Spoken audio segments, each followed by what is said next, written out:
Is education in America valued as much as it is in South Africa?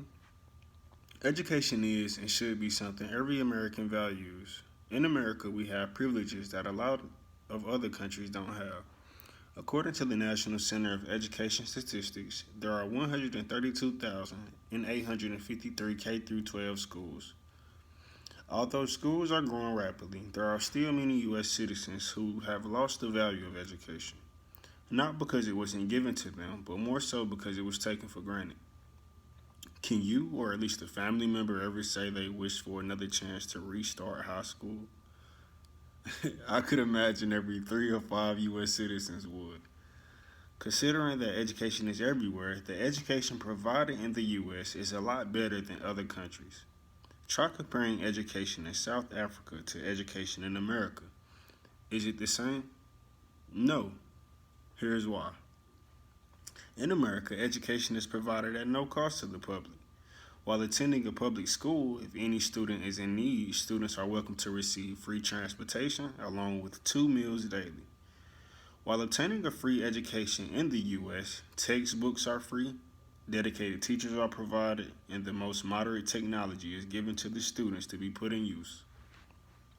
Starting with kindergarten, children are promoted by the completion of the following grade levels: first, second, third, fourth, fifth, sixth, seventh, eighth, ninth, 10th, 11th, and 12th. In chronological order, students must follow the order of these grade levels.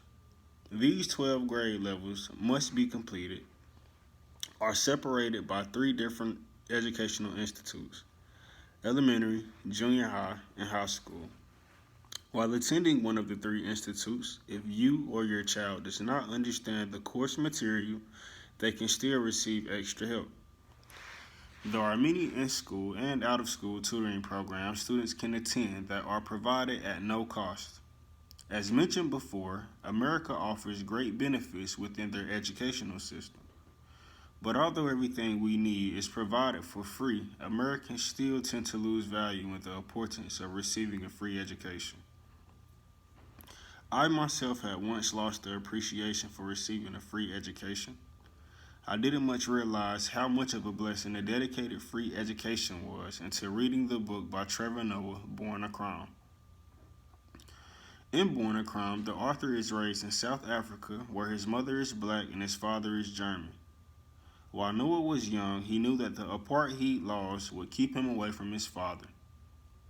The apartheid laws prohibited sexual intercourse outside of one's race. Trevor Noah understood that it would be hard to fit in wherever he went in South Africa due to these laws. When the apartheid came close to an end, Patricia, Noah's mother, enrolled Noah at the Maryvale Private Catholic College, which Noah attended in the 6th grade. Although the institute was Catholic, before the apartheid laws were lifted, Maryvale did not allow the presence of colored children. When Noah arrives to Maryvale, he notices he is the only mixed student.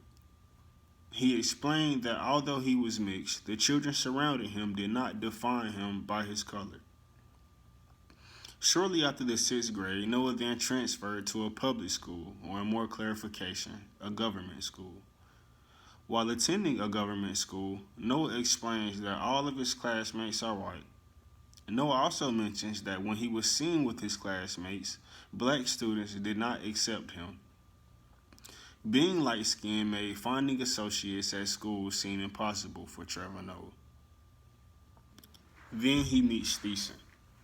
Thiessen is an Indian boy who introduces him to other students who are familiar with his culture. As Noah gets familiar with public schools, he gains popularity as the school comedian. Shortly after Noah gets comfortable at his new school, he starts his own business in the cafeteria, delivering lunches to students who didn't want to wait in the lunch line. Although his business had popularity, Noah never planned to start it. Noah had started with 1 or 2 customers. He only expected to pay for his lunch since he didn't get free lunch. As I continued to read the book by Noah, I noticed that education in South Africa wasn't so bad after all. As I continued to study on the indifferences between education in America and South Africa, I came across several revealing statistics. Statistics that will show how the importance of education in America is not valued as much as it is in South Africa. Currently, there are 59,162,773 residents residing in South Africa. As evidence has revealed, we must consider that the estimated population of the U.S. is nearly 5 times the amount of South Africa's population. Considering that bigger countries acquire more attention than smaller countries, as mentioned before, there are 132,853 K-12 schools in the U.S. In Africa, there are only 26,000 schools, according to the article by Wilson Macha, Education in South Africa. In the article, Macha opens up the article stating, 23 years after the end of apartheid, South Africa remains a country of both promise and discord. Macha describes modern-day education in South Africa as unrecovered. She claims that apartheid caused long-lasting effects on the South African educational system. Due to the Bantu laws, black kids were not placed in certain classes due to their skin color. In other words, the educational system did not think black people were worthy enough to obtain an education. Shortly after Macha reveals the educational history, the dialogue in the article then jumps directly to the current facts and statistics concerning education in South Africa. Continuing to read the article, Macha states, today South Africa invests a considerable amount in education, as it has ever since the end of apartheid. According to the article, in 2013, South Africa spent 19.7% of their economy's budget towards their educational system. By doing so, it did cause good looks for South Africa's economy, but it wasn't enough. Due to the domino effect of ancestry, discrimination still affected black students obtaining an education. The article mentions that schools in poverty area didn't have the same resources that suburb areas did.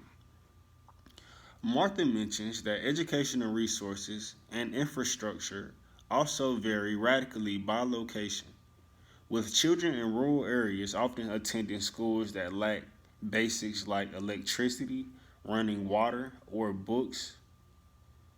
Statistics show that in South Africa, 41% of sixth grade students in rural schools were reportedly functionally illiterate in 2007 compared to only 13% of their urban counterparts. As the article came to a conclusion, statistics started to improve within black communities in South Africa.